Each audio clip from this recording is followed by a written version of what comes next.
రాష్ట్ర వ్యాప్తంగా సర్పంచుల ప్రమాణ స్వీకారం జరిగిన తర్వాత మరి సర్పంచులంతా కూడా ప్రతి విలేజ్లలో కూడా ప్రతి ఒక్కరు కూడా ర్యాలీలు నిర్వహించుకుంటూ ఘనంగా కూడా వాళ్ళు జరుగుతూ ఉన్నారు. అలాంటిది నిన్న రాకంచెర్లలో ఒక ఘటన అయితే చోటు చేసుకుంది. మరి ఆ ఘటన కూడా 7 సంవత్సరాల చిన్న పాప సౌజన్య. ఆ సౌజన్య మరి ఈ జరుగుతున్న ర్యాలీని చూసే సందర్భంలోనే సర్పంచ్ కారే సౌజన్య మీదకి ఎక్కేయడం జరిగింది. 50 ఫీట్ల దూరంలో కూడా మరి ఈడ్చుకొని వెళ్ళడం జరిగింది. ఏం జరిగిందని తల్లిని అడుగుదాము, అడిగే ప్రయత్నం చేద్దాం. మనతో పాటే ఉన్నారు సౌజన్య తల్లి. అయితే అమ్మ, అసలు ఏం జరిగింది? పాప ఆ టైంకి ఏం చేస్తుంది? నా పాప భరత్ జునికి పోయింది మేడం.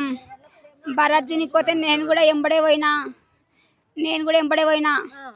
పోతే చూసి రిటర్న్ ఇంటికి మళ్ళింది మేడం. ఆమె రిటర్న్ మళ్ళింది, నేను వస్తూనే ఉన్నా మేడం. కారు గుద్దుకొని వాయి మేడం. అప్పట్లో నా స్పీడ్ ఉండేవాళ్ళు ఎవరో స్పీడ్ ఉండింది అడుగు. నా పిల్లిడికెళ్ళి అంత దూరం పడ్డది మేడం. అప్పుడు ఇట్లా పట్టుకుంటే రక్తం ఆగలేదు మేడం.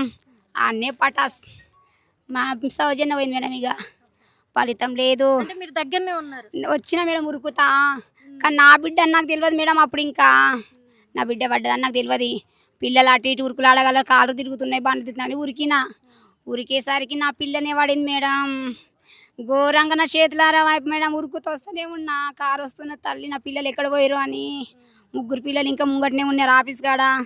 పిల్లి ఇంటికి రానికి వచ్చింది మేడం.